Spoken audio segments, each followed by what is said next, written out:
Goeiemôre broeders en susters en kinders. Ons het vanoggend enkele afkondigings voor die erediens. Vanoggend tydens die diens gaan broer Willie Venter as ouderling bevestig word. En ons kollektes vir die diens is die diens van barmhartigheid onder die diens, by die deure die sustentasiefondse, en as die Here wil volgende Sondag se deurkollekte vir die toesoufonds. Die toesoufonds, vir die wat nie weet wat dit is nie, dit is die fonds waaruit die kerke die dominees uit die ou Synode Middellande en Soutpansberg ook wat geëmeriteer het versorg. So dis 'n emeritaatsversorgingsfonds wat gaan vir die Morutis en die Umfundise, die dominees uit die swart kerke van voor 1994. Dit dan wat ons afkondigings voor die diens betref, die ander sal ons na die erediens hanteer. Kom ons begin vanoggend terwyl ons so bly sit, sing ons saam Psalm 48, daarvan die 4de en die 5de vers. Psalm 48 vers 4 en 5, ons wil o Heer wat redding skenk, aan al die goedheid bly gedenk, as ons te saam is in u woning. Ons sit daar, bly sit vir die sing van hierdie psalm.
Daarmee sê ons vir mekaar en vir die wêreld, ons hulp is in die naam van die Here, wat die hemel en die aarde geskape het, en wat getrou bly tot in ewigheid. Geliefde gemeente, genade, barmhartigheid en vrede word die ryklik geskenk van God ons Vader in ons Here Jesus Christus, deur die kragtige werking van die Heilige Gees. Amen. Kom ons staan en ons loof die Here, Psalm 111. Ons sing daarvan die eerste vers, waarna ons bly staan om ons geloof saam te bely.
Ek glo in God die Vader, die Almagtige, die Skepper van hemel en aarde, en in Jesus Christus, sy eniggebore Seun, ons Here, wat ontvang is van die Heilige Gees, gebore is uit die maagd Maria, wat gelei het onder Pontius Pilatus, gekruisig is, gesterf het en begrawe is, wat die angste van die hel tot in die dood toe ondergaan het, wat op die 3de dag opgestaan het uit die dood, opgevaar het na die hemel en sit aan die regterhand van God, die Almagtige Vader, waarvandaan hy sal kom om die lewendes en die dooies te oordeel. Ek glo in die Heilige Gees.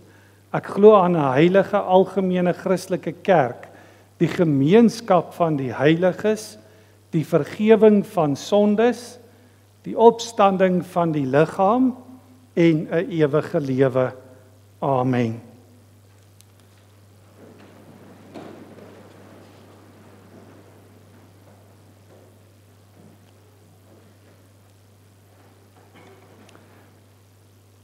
Loof hom wat jou van skuldelas onthewe, genadiglik die sondes wil vergewe. Daardie pragtige woorde wat ons net nou saam gaan sing uit Psalm 103 uit. Maar wanneer ons dit sing, dan moet ons ook besef wat ons skuld is. En juis leer ons wat ons skuld is uit die 10 gebooie uit. Soos ons dit altyd ook bely dat die 2 dele waarin ons leer hoe ons teenoor God moet gedra, maar ook wat ons aan mekaar verskuldig is. En dan besef ons, dis 'n skuldlas wat ons nooit kan betaal nie. Maar dan sê ons Here Jesus Christus in ons plek aan die kruis op Golgotha, dit is volbring. En daardeur sê hy vir ons, hy het die skuldlas van ons sondes gedra, sodat ons dit nooit weer hoef te dra nie. En daarom luister ons na die wet van die Here, om ons eie skuld daaruit te leer ken, maar ook om te besef wat Jesus Christus vir ons gedoen het. En dan vra ons die Here dat hy elke een van ons ook deur sy Heilige Gees sal lei om in dankbaarheid die nuwe lewe te leef wat ons in Jesus Christus ontvang het. 'n Nuwe lewe waarin ons gehoorsaam is aan God. Kom ons luister saam na Eksodus 20. Toe het God al hierdie gebooie aangekondig. Ek is die Here jou God wat jou uit Egipte, uit die plek van slawerny bevry het. Jy mag naas my geen ander gode hê nie. Jy mag nie vir jou 'n beeld of enige afbeelding maak van wat in die hemel daarbo of op die aarde hieronder of in die water onder die aarde is nie. Jy mag hulle nie vereer of dien nie, want ek die Here jou God eis onverdeelde trou aan my. Ek reken kinders die sondes van hulle vaders toe, selfs tot in die 3de en 4de geslag van die wat my haat, maar ek betoon my liefde tot aan die 1000ste geslag van die wat my liefhet en my gebooie gehoorsaam. Jy mag die naam van die Here jou God nie misbruik nie, want die Here sal die een wat sy naam misbruik nie ongestraf laat bly nie. Sorg dat jy die Sabbatdag heilig hou. 6 dae moet jy werk en alles doen wat jy moet, maar die 7de dag is die Sabbat van die Here jou God.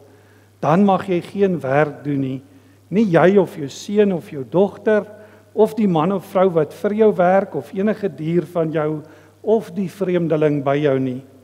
Die Here het in 6 dae die hemel en alles daarin gemaak, die aarde en alles daarop, die see en alles daarin.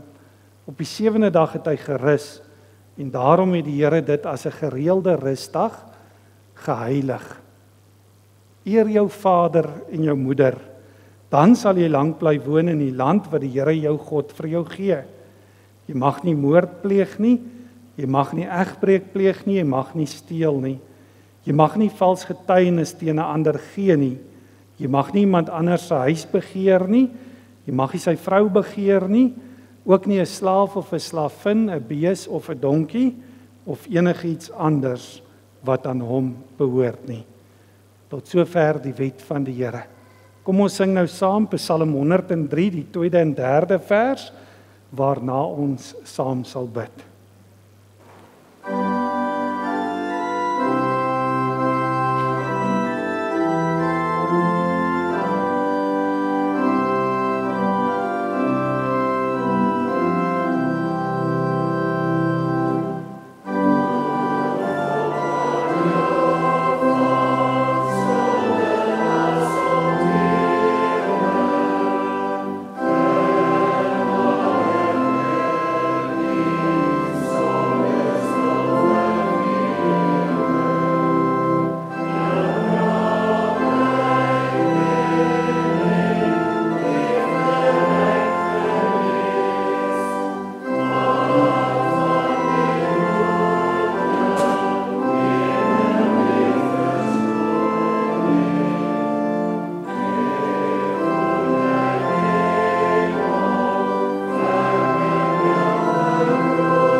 Kom ons bid saam.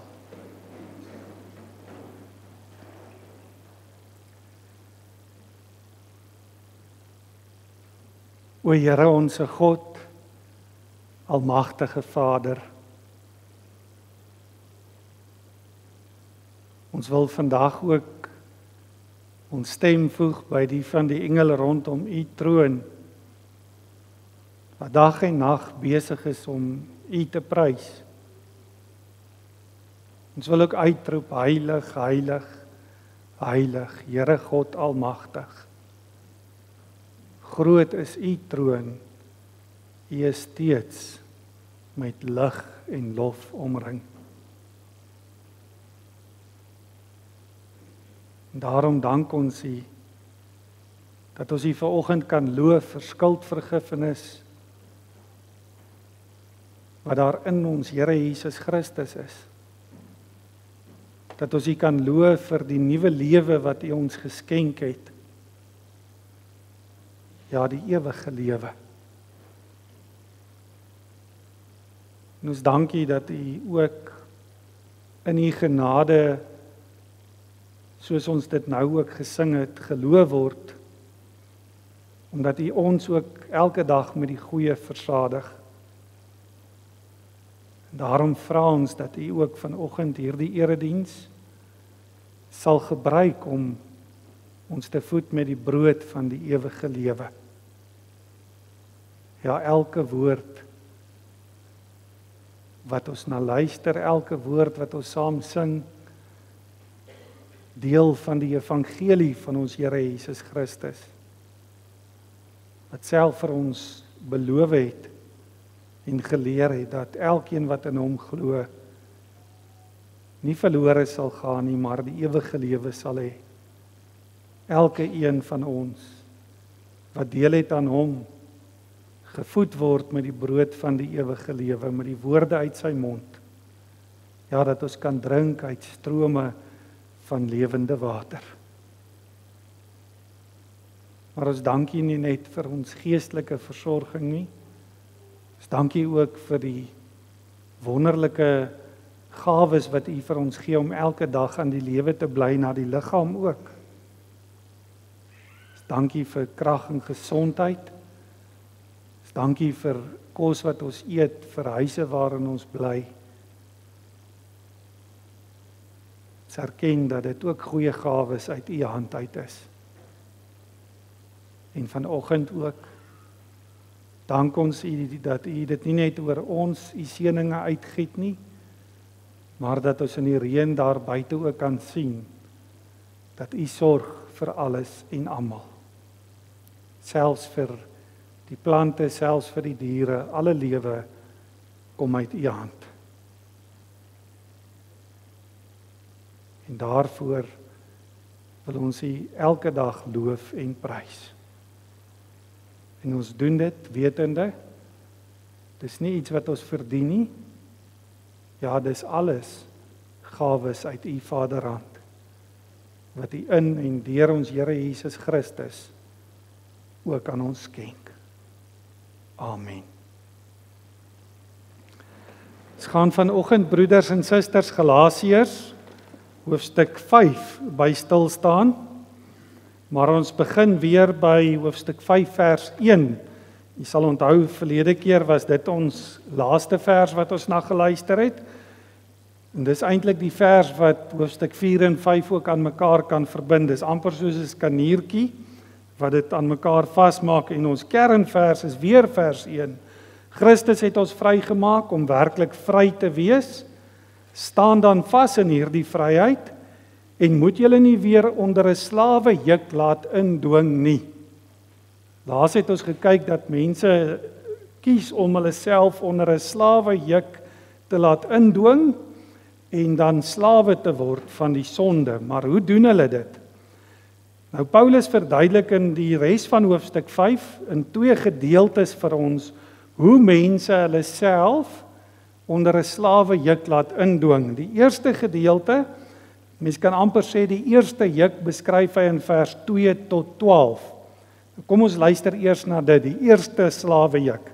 Kyk, ek Paulus sê vir julle, as julle laat besny, sal Christus vir julle geen betekenis hê nie. Ek sê dit weer nadruklik vir elkeen wat hom laat besny. Hy is verplig om die hele wet van Moses te onderhou. Julle wat van julle sonde vrygespreek wil word deur die wet te onderhou, julle het julle band met Christus verbreek. Julle het die genade van God verbeur.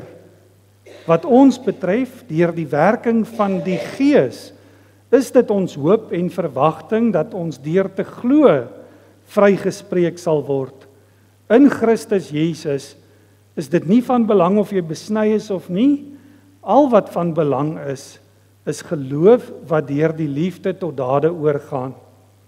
Julle was so goed op pad. Wie het julle verhinder om die waarheid in te bly gehoorsaam? Wie het julle omgepraat? Nie God nie, hy roep julle tot gehoorsaamheid. 'n bietjie suurdeeg deurtrek die hele suurdeeg. Ons band met die Here gee die vertroue dat julle net so sal dink soos ek. Maar die man wat vir julle in verwarring bring, wie hy ook al mag wees, God sal hom bestraf. Wat my betref, broers, as ek nog verkondig dat 'n mens besny moet word, waarom word ek dan nog vervolg? Dan is die kruis as struikelblok mos uit die weg geruim. Ek wens die mense wat die verwarring onder julle stig, wou hulle self dan maar heeltemal ontman. En dan, broeders en susters, die tweede slawejuk vind ons in vers 13 en verder tot en met vers 21. Daar skryf hy: julle broers, julle is tot vryheid geroep. Moet net nie julle vryheid misbruik as 'n verskoning om sonde te doen nie, maar dien mekaar in liefde. Die hele wet word in hierdie een gebod saamgevat: jy moet jou naaste lief hê soos jouself, maar julle byt en verskeer mekaar. Pas op dat julle nie mekaar later heeltemal verslind nie. Wat ek bedoel is dit: laat julle lewe steeds deur die Gees van God beheers word, dan sal julle nooit soeg voor die begeertes van julle sondige natuur nie. Wat ons sondige natuur begeer is in stryd met wat die Gees wil, en wat die Gees wil is in stryd met wat ons sondige natuur begeer. Hierdie twee staan lynreg teenoor mekaar, en daarom kan julle nie doen wat julle graag wil nie. Maar as julle deur die Gees laat lei, staan julle nie meer onder die wet nie. Die praktyke van die sondige natuur is algemeen bekend. Onsedelikheid, onreinheid, losbandigheid, afgodsdiens, towery, vyandskap, haat, naaiwer, woede, rusies, verdeeldheid, skering, afguns, dronkenskap, uitspattigheid en al dergelike dinge. Ek waarsku julle soos ek julle al vroeër gewaarsku het, wie hom aan sulke dinge skuldig maak, sal nie die koninkryk van God as erfenis verkry nie. Die vrug van die Gees daarteenoor is liefde, vreugde, vrede, geduld, vriendelikheid, goedhartigheid, getrouheid, nederigheid en selfbeheersing. Teen sulke dinge het die wet niks nie. Die wat aan Christus Jesus behoort, het hulle sondige natuur met al sy hartstogte en begeertes gekruisig. Ons lewe deur die Gees, laat die Gees nou ook ons gedrag bepaal. Ons moenie verwaand wees, mekaar uithard of op mekaar afgunstig wees nie. Dit dan vanoggend ons teksgedeelte. Kom ons sing eers in antwoord daarop uit Psalm 56, daarvan die eerste en die 4de vers. Vers 1 sê, genade o God, ek hoop op U alleen. Die vyand staan met trots en haat my teen. Hy veg, verdruk, vertrap. Waar moet ek heen? Op U my God vertrou ek. Vanoggend dan daardie woorde, genade o God, ek hoop op U alleen. Kom ons staan vir die sing daarvan, waarna ons sitplekke inneem.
Genade o God, ek hoop op U alleen. Vanoggend dan broeders en susters, die 4de van die 5 sola uitsprake van die reformatie. Christus alleen, geloof alleen, Bybel alleen, vanoggend die genade alleen. En ons gaan nie vanoggend so seer stil staan by 'n definisie van genade nie. Dink ons almal het 'n idee wat genade beteken. Ons gaan eerder kyk na die toepassing van genade in ons lewens, of kom ons sê dit so, die uitwerking van God se genade in Jesus Christus op elkeen van ons se lewens. Hoekom? Hoekom gaan ons daarop fokus? Hoekom op die toepassing daarvan of die uitwerking daarvan fokus? Wel, broers en susters, as 'n mens na Galasiërs 5 kyk, dan sien jy hoekom. Want dit is so, ons as mense, en dan praat ek nie net van ons wat hier is nie, eintlik alle mense of enige mense stryd in die lewe, is nie so seer om te weet wat is reg of wat is verkeerd nie. Ons grootste stryd is om te doen wat reg is. Dis nie om te weet wat's reg of verkeerd nie, maar dis om regtig te gaan doen dit wat reg is. Baie mooi voorbeeld uit 'n heeltemal 'n alledaagse lewe. Ek weet die hoërskoolkinders wat hier is, kan dit dan nou nog vir ons vertel, maar dink 'n bietjie op skool, almal wat wiskunde gehad het en meetkunde gehad het, dan moet jy hierdie klomp goed uit jou kop uit leer, 'n klomp stellings uit jou kop uit leer, sodat jy kan gaan somme doen. Wiskunde, meetkunde, somme doen. Maar ons almal weet wat het gebeur. Jy het die goed uit jou kop uit geleer. Enige iemand kan dit mos reg kry. Maar as jy dit moet gaan toepas op verskillende somme, dan kry jy dit nie reg nie. En so is dit ook met die evangelie. Baie mense ken dit. Ons kan dit uit ons koppe uit leer. Dit staan mos net so in die Bybel. Dis so pragtig opgesom in al ons belydenisskrifte. Die probleem kom egter in by die toepassing daarvan, Maandag tot Saterdag. Ons besef nie, hoor mooi, ons besef nie, ons is vrygemaak deur God se genade om te lewe in die vryheid van God se genade. Ons is vrygemaak deur die genade van God om te lewe in die genade van God. En vandaar ons tema vanoggend, genade alleen. Genade alleen, dis waarvan my hele lewe moet getuig en spreek van Sondag tot Saterdag, elke oomblik van die dag, soos ons dit in hierdie Psalm 56 vanoggend ook gesing het. U is my lewenslig.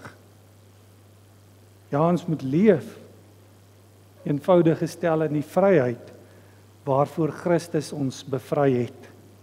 Die woorde van Paulus, vryheid is waarvoor Christus ons bevry het, daarom moet julle vas staan en julle nie weer onder 'n juk van slawerny laat indwing nie. Vanoggend kyk ons na hierdie vers weer 'n keer aan die hand van 3 punte. Die eerste punt is ons verstaan van die woord vryheid. As Paulus sê vryheid, dan wat bedoel hy daarmee? Die tweede ding is baie belangrik, waarvan is ons vrygemaak deur die genade van God? En dit gaan dan oor die slawejuk waaronder ons onsself laat indwing. En dan belangrik, hoe ons kan vas staan in die vryheid. En daar gaan ons sien hoe die Heilige Gees ons lei om te lewe in die vryheid van God se genade. So die eerste punt dan is, hoe verstaan ons die woord vryheid? Ongelukkig moet ons vir mekaar sê, ons verstaan dit gewoonlik verkeerd. Meeste mense, as jy die woord vryheid het, dan sien hulle dit as selfbeskikking. Selfbeskikking, en vir die jonger mense wat nie weet wat dit beteken nie, beteken eenvoudig, jy kan self kies hoe jy wil lewe. Jy kan besluit wat jy wil doen en waar jy dit wil doen. Niemand kan met jou daaroor stry nie. Almal moet verdraagsaam wees met jou. Almal moet verstaan. Almal moet jou regte as individu respekteer. Ongeag of jou sogenaamde selfbeskikking of jou sogenaamde vryheid ten koste van almal moet wees en van ander mense moet wees. Selfs in die kerk sien ons hoe hierdie idee van vryheid al meer na vore kom. Niemand kan vir my kom sê wat ek moet doen nie. Is so, ons hoor dit baie. Mense wat sal sê, niemand kan vir my sê wat ek moet doen nie. Wie is julle om vir my vingers te wys? Kyk wat doen julle. En dan die een wat vandag nogal algemeen is ek kan die Here dien soos ek wil, soos dit vir my lekker is, soos dit vir my gemaklik is. Selfs mense wat sê, hulle gaan nie meer kerk toe nie, maar hulle dien nog die Here. Nee, broers en susters, om te verstaan wat Paulus met die woord vryheid bedoel, moet ons eers weet. Wat weet? Ons moet weet, ons tweede punt vanoggend, waarvan is ons deur die genade van God in Jesus Christus bevry? Kom ons vra dit anders, wat is die slawejuk waarna Paulus verwys? Die slawejuk wat Jesus van ons skouers afgehaal het. Soos ek gesê het, Paulus vat dit saam in 2 gedeeltes. Mens kan sê 2 jukke wat mense op hulle skouers dra, vers 12, 2 tot 12 en vers 13 tot 21. Nou die eerste gedeelte, vers 2 tot 12, gaan oor mense wat op grond van wetsonderhouding vrygespreek wil word. Hy gebruik die voorbeeld van besnydenis in die gedeelte. Maar wat doen hierdie mense? Hulle vat die Bybel, dieselfde Bybel as ek en jy, en dan gaan sit hulle met hom en sê, as ek dit doen, of dit doen, of dit doen, dan gaan ek vry wees. Dan gaan God my vrymaak. Dan gaan ek deel in God se genade. Nee, sê Paulus, dis wat ons noem wettisisme. Dis die slawe juk van die wet. Al wat jy jouself doen is jy maak jou slaaf van die wet. Want ons almal weet dit. Die Bybel self leer dit vir ons. Die wet self leer dit vir ons. Ons kan nooit die wet van Moses, die wet van God volkome nakom nie. Ons is almal sondaar mense. Maar dan die tweede gedeelte, vers 13 tot 23, vat hy dit weer na die heeltemal ander kant toe en dis die slawe van die sonde. En waarvan praat ons hier? Ons praat van mense wat hulle vryheid in Christus gebruik as 'n verskoning om sonde te doen. Ons kan dit ook noem wetteloosheid. Mense wat sê, omdat Christus my vrygemaak het, daarom kan ek maak soos ek wil. Want Christus het mos my sondeskuld gedra. Nee, sê Paulus, al wat jy dan is jy's 'n slaaf van jou eie sonde. Albei groepe onder die juk van slawerny en glad nie vry nie. Nee, skryf Paulus in vers 1, Christus het ons vrygemaak om vry te wees. En hy het ons vrygemaak in die eerste plek van die las van die wet, maar ook van die las van die sonde. En as ons sê hy het ons vrygemaak van die las van die wet, baie eenvoudig om dit te verstaan, hy het ons vrygemaak van die aanklag van die wet. Paulus vra dit Romeine 8, wie kan die uitverkorenes van God aankla? God self spreek hulle vry. Vry omdat Christus Jesus juis die aanklag van die wet op hom geneem het. Juis die straf van die wet op hom geneem het. En elke keer, broers en susters, is belangrik dat ons dit hoor. Elke keer wanneer ons Bybel oopmaak en ons lees die wette van die Here of ons luister na die 10 gebooie hier in die kerk en ek gaan sit en ek dink daaraan, dan moet ek nie gaan sit en sê, o Jette, wat gaan nou van my word nie. Kyk wat het ek gedoen nie. Of God sal my nie kan aanvaar soos ek is nie, want kyk hoe lyk my lewe nie. Nee. Ek hoef nooit meer bang te wees dat God my gaan straf nie, want Christus het die straf vir my sondes reeds gedra. Nou sê dit verlede week toe ons nagmaal gevier het gehoor, kyk hoe mooi beskryf die nagmaalsformulier dit vir ons. Daar staan geskryf in die formulier, hy het met volmaakte gehoorsaamheid God se wet vir ons vervul. Hy het ons maat gedra. Hy is onskuldig ter dood veroordeel, sodat ons voor die gerig van God vrygespreek kan word. Hy is aan die kruis gespyker om die skuldbrief van ons sondes daaraan vas te naal. En so sê die formulier dan, so het hy ons vervloekinge op hom geneem om ons met sy seën te vul. Hy het helse pyn en smart en bange Godverlatenheid gelei toe hy uitgeroep het, my God, waarom het U my verlaat?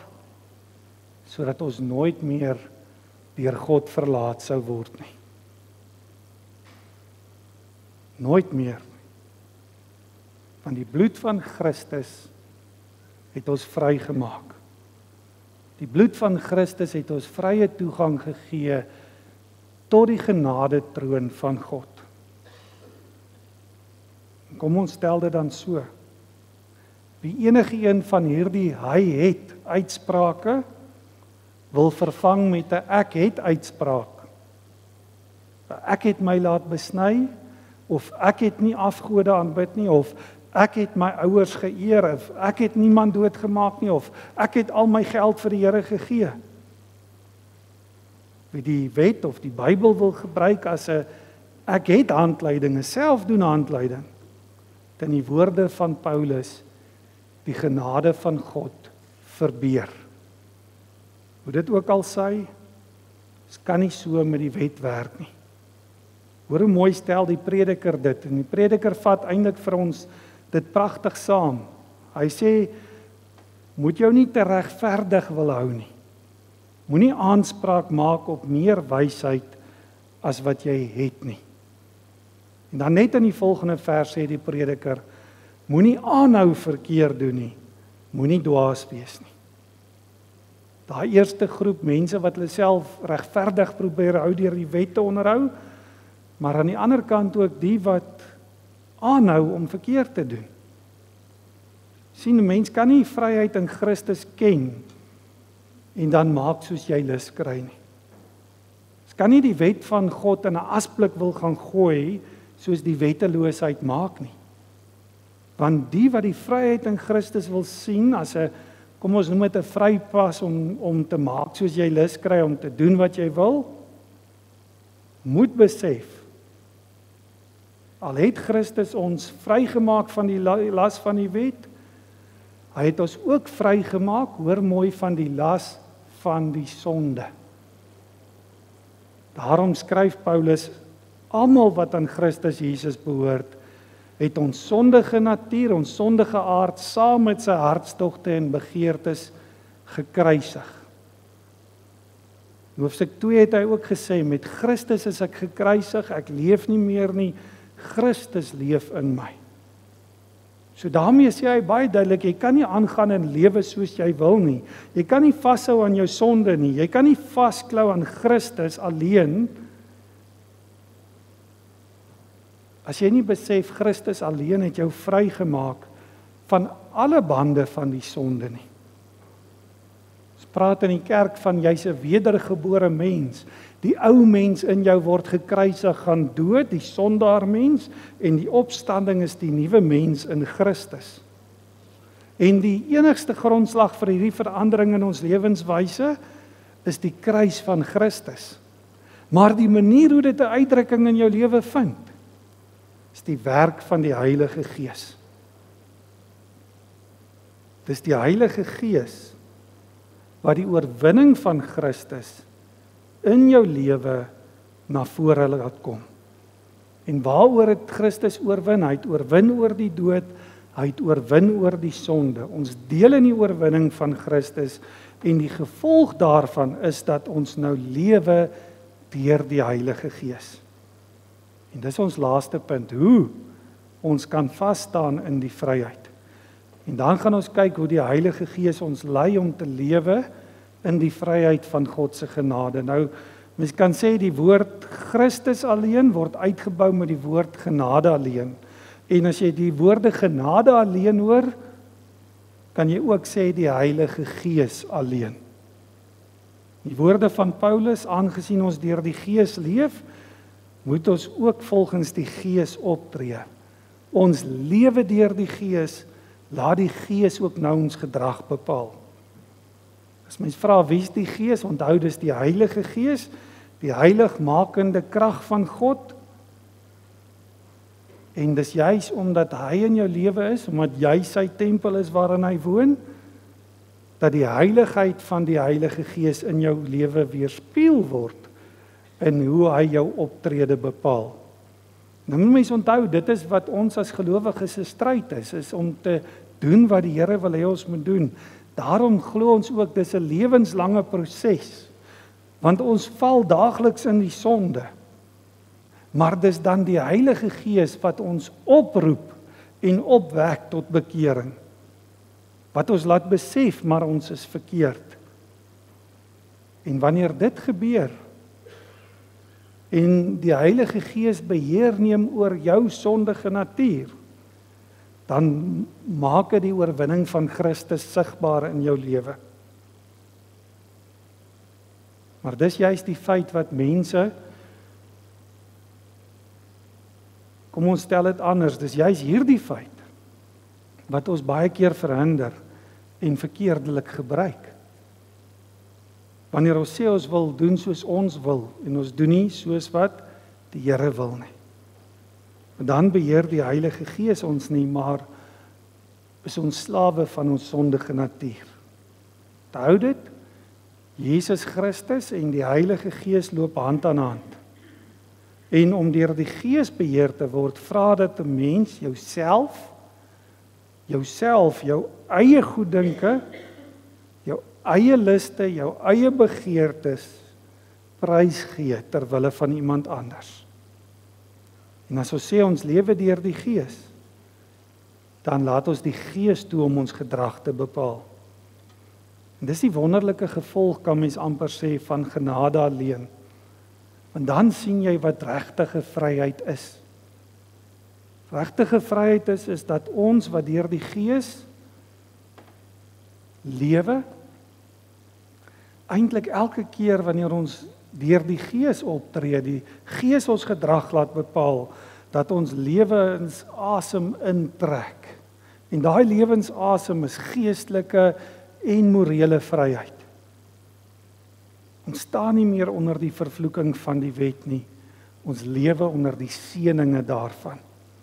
Ons kan God gehoorsaam met 'n oop gemoed, met 'n dankbare, gelukkige hart. En daarom as jy stry teen sonde in jou lewe, onthou ons stry as oorwinnaars. En die stryd teen ons eie sondige natuur, die stryd teen ons eie begeertes, die stryd teen ons drifte om te doen soos ons wil,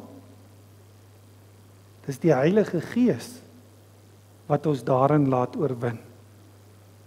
En daarom sê ons vir ons sedelikheid, onreinheid, losbandigheid, afgodsdien, towernaai, vyandskap, haat, naaiwer, woede, risie, verdeeldheid, skering, afguns, dronkenskap, uitspattigheid. Vir sulke dinge is daar nie plek in my lewe nie.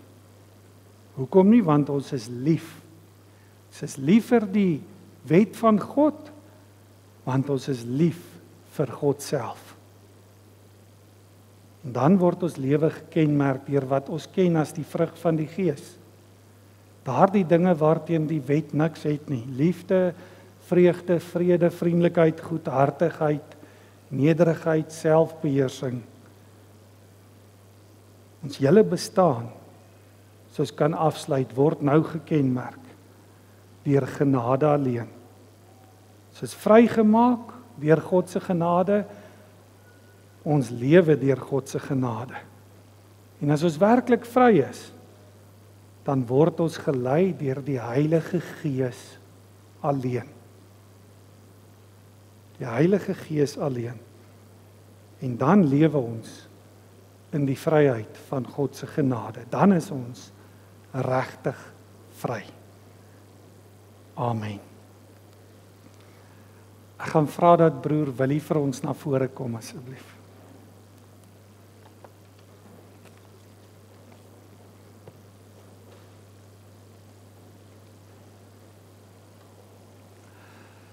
Geliefdes in ons Here Jesus Christus, u weet hoe ons nou verskillende male die naam afgekondig het van ons medebroer, wat as 'n ouderling van hierdie gemeente gekies is.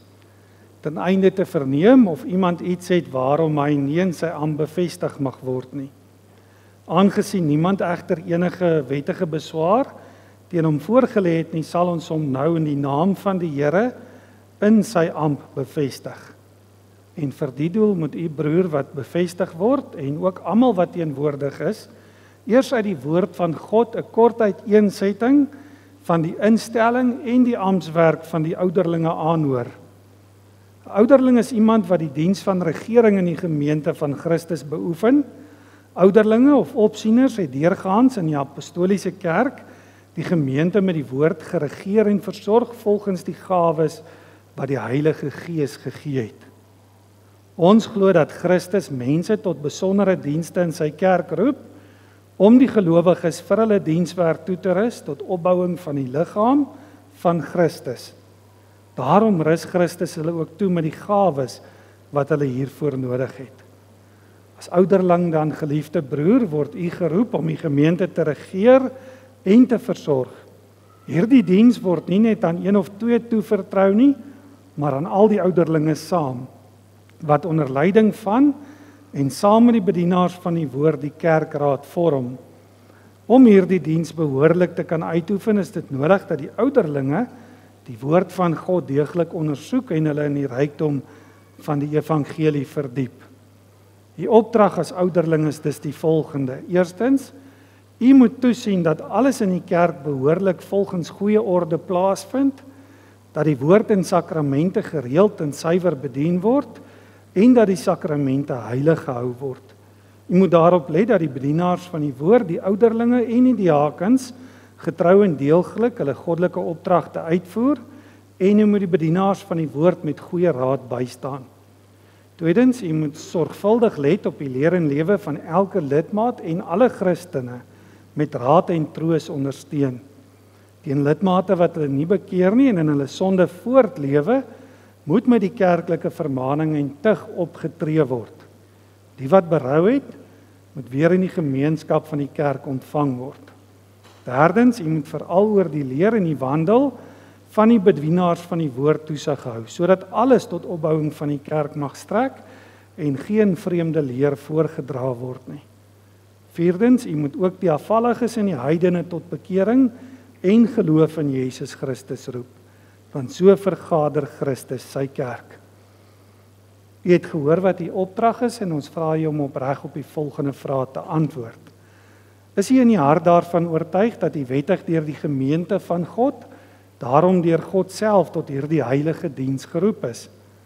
Glo u dat die Heilige Skrif die woord van God is en dat dit die volmaakte leer van die saligheid bevat en verwerp u alle leringe wat daarmee in stryd is? Beloof u om die goddelike opdragte getrou en met ywer ooreenkomstig die leer uit te voer en volgens die leer te lewe? Beloof u om u aan die kerklike vermaning en tug te onderwerp as u miskien in leer of lewe sou afwyk? Wat is hierop u antwoord? Mag die alvermoënde God en Vader in sy genade ook aan u skenk alles wat u nodig het om hierdie diens getrou en vrugbaar te kan doen. Wees dan as 'n ouderling ywerig in die regering van die gemeente, wees soos 'n wagter oor die huis van God, vermaan en vertroos elkeen na sy behoefte. Gee daarop ag dat die leer suiwer gehou word en dat die gemeente vroom lewe. Wees getrou in die diens en wees 'n goeie voorganger vir die hele gemeente. So sal u vir uself 'n eervolle plek in die gemeente verwerf en groot vrymoedigheid in die geloof in Christus. En na hierdie lewe in die vreugde van die Here ingaan. En u geliefde gemeente ontvang dan hierdie broer as 'n dienaar van God. Stel u gewillig onder die toesig van die ouderlinge, want hulle waak oor die lewe en sal eendag daarvan ook rekenskap moet gee. Dink ook aan die ouderlinge in u gebede.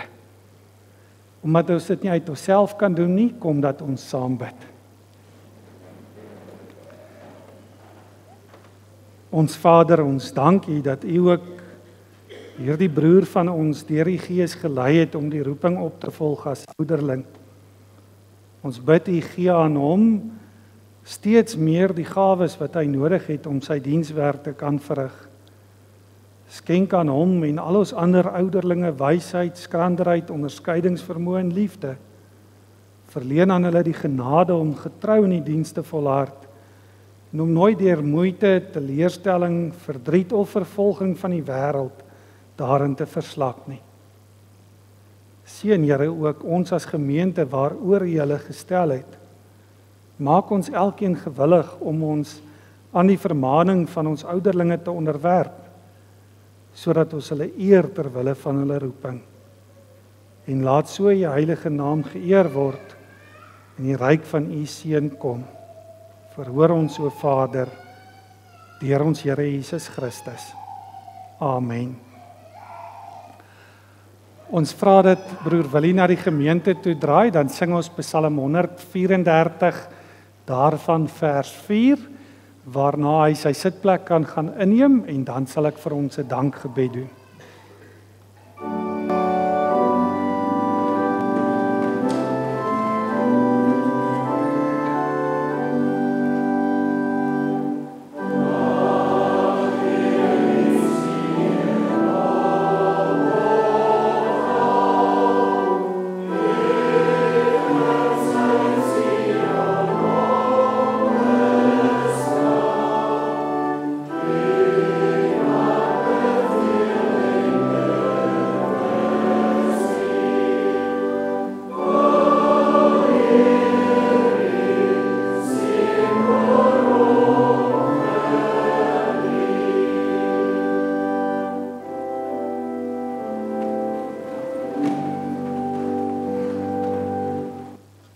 Kom ons bid saam.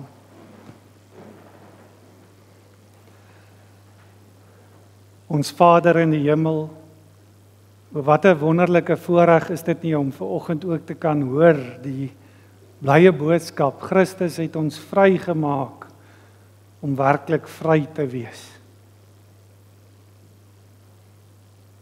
Daardie genade is so groot dat ons as mense dit nie eers kan met ons menslike verstand besyfer of bevat nie. Maar ons dankie. Dankie dat U deur die Heilige Gees ook vir ons leer wat genade alleen is. Dat ons al ons hoop en al ons verwagtinge op U alleen kan stel. Dat ons kan vra, Here, dat U deur die Heilige Gees so in ons lewe sal werk, dat in alles wat ons dink en sê en doen, mense ook U werk sal raak sien. Dat mense ook die vrug van die Gees in ons lewens sal raak sien. Ja, dat mense kan sien ons lewe deur die Heilige Gees alleen. Ons vra dit om Jesus ontwil. Amen. Daar is nou 'n geleentheid om liefdegawes te gee vir die diens van barmhartigheid.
Kom ons staan en ons loof die Here deur saam te sing Skrifbryming 8:1. Net so ter herinnering, as daar 8 mee begin, dan gaan dit oor die Heilige Gees. So alles wat met 'n 8 begin, die skrifberuimings is oor die Heilige Gees. En ons sing vanoggend saam dan ook die beruiming wat ons baie goed ken, water sal ek op hul sprinkel. Maar kyk 'n bietjie, wat doen die Heilige Gees in 'n mens se lewe? Kom ons staan en ons sing vers 1 en 2 saam.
Ontvang die seën van die Here. Die genade van ons Here Jesus Christus, die liefde van God ons Vader en die kragvolle werking van die Heilige Gees sal by julle wees. Amen.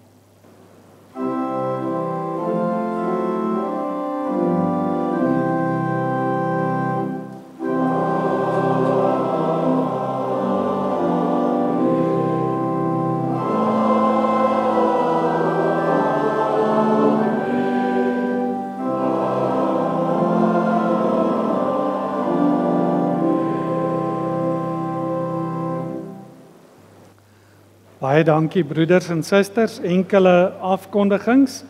Ons verjaarsdag vir die week is ook in die nuusbrief. Tannie Magriet Steenekamp word 94 hierdie week, die Woensdag. Ons bid haar saam met almal wat hierdie week verjaar, die seën van die Here toe op 'n nuwe lewensjaar.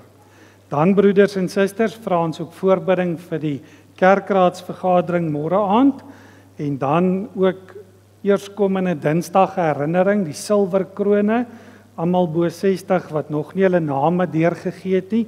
Kom ons gee dit asseblief vandag sommer deur. Hier is ook 'n kennisgewing hier voor in die portaal, of ons kan net vir Tannie Rietjie ook sê, maar dit gaan lekker, ons gaan lekker saam kuier, eerskomende Dinsdag hier by die kerk. Dan 'n herinnering, die almanakke, die dagstukkie boekies vir 2026 is beskikbaar na die diens in die kantoor. Maar ek sal myne eers volgende week vat, want hy gaan nat reën vanoggend. So, maar dit is ook daar beskikbaar. Jy is welkom om dit af te haal na die diens in die kerkkantoor of Dinsdagoggend hier by die kerkkantoor. Dit dan wat ons afkondigings betref, daar is nie vanoggend tee nie. Dit is nog daar agter 'n bietjie deurmekaar. Montana Poort het vanoggend nagmaal gehad en hulle het vanoggend lang nagmaal gehad, so ons het nie vanoggend tee nie. So dit dan ons afkondigings. Ons moet maar hier in die kerk kuier voordat ons buite gaan nat reën. Lekker dag.